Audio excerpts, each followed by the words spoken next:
During my senior year of high school, I started babysitting for a single mom named Angela. She had 2 kids, Lauren and Ryan, and they lived in this really old house. The type of old that carries a smell with it. You could hear every creak. It had that old house vibe, where you feel like you're stepping into memories. So, one Friday night, I was babysitting the kids as usual. Angela always had plans to go out, but we all knew she was hitting the bars and getting wasted.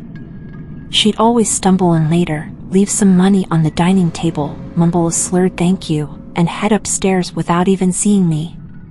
It was around 9 p.m., and I had just gotten the kids to bed. Ryan's room had bunk beds, and the kids preferred sleeping together. Lauren would stay up for a bit on her tablet, but Ryan knocked out pretty fast once he stopped getting up for water or to pee. I was alone downstairs in the den, flipping through TV channels to find something to watch. The house was so old that everything creaked, especially at night. And let me tell you, this place was not open concept at all.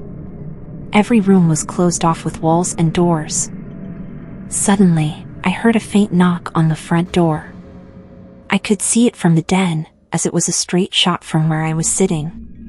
The house was dimly lit, with just the upstairs hall light, the den lights, and a small kitchen lamp. I couldn't see outside the front porch though, because the curtains were drawn over the 2 windows on either side of the door.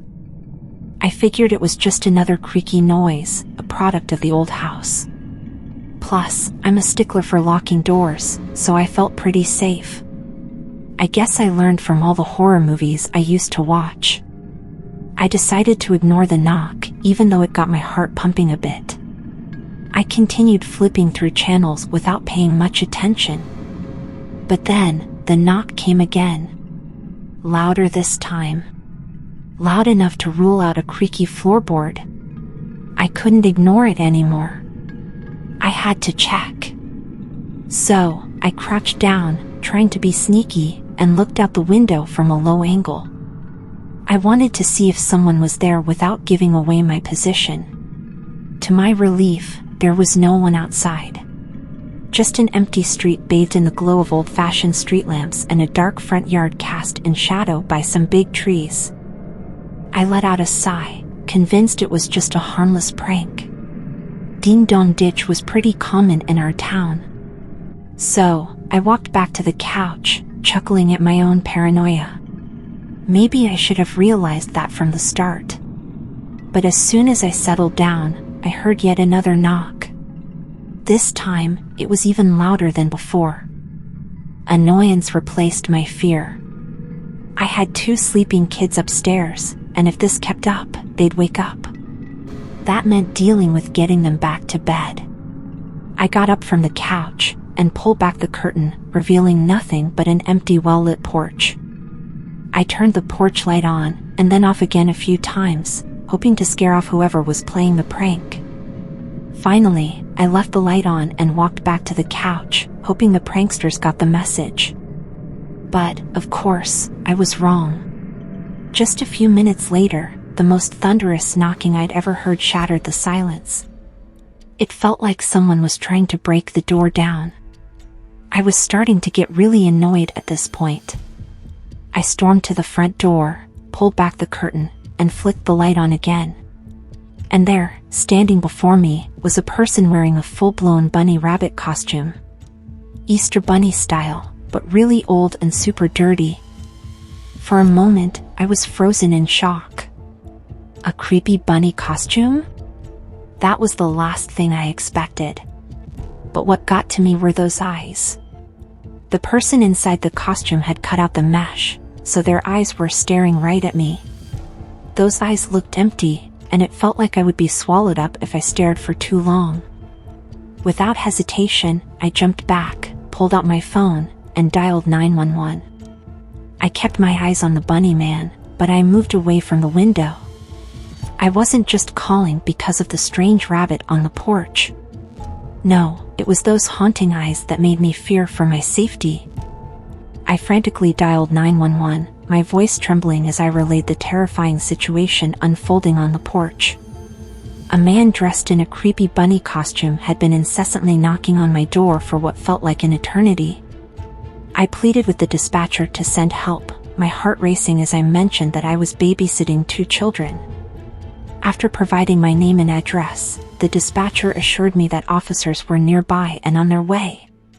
I clung to the phone, desperate for their arrival. Something felt terribly wrong, and the sense of urgency grew with each passing second. The dispatcher urged me to stay on the line until help arrived, serving as a lifeline connecting me to safety. In the midst of the call, I felt a tug on my shirt which almost made me shit my pants. The kids had come downstairs without me noticing, their innocent presence adding to the chaos. As they caught sight of the bunny man through the window, they were scared shitless, and their screams pierced the air. The man responded by violently banging on the front door, each thud echoing through the house.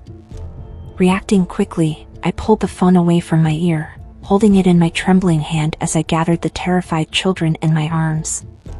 We rushed into the den and I shut the door behind us, hoping it would shield us from the growing danger. But even within the relative safety of the room, the relentless banging on the front door continued, as if the house itself was trembling in fear. With the kids crying and clinging tightly to me, I returned the phone to my ear. I pleaded with the dispatcher, my voice filled with fear and urgency. The bunny man's relentless assault on the door had awakened the children, leaving them petrified. I didn't care about cussing in front of them, I just wanted help to arrive.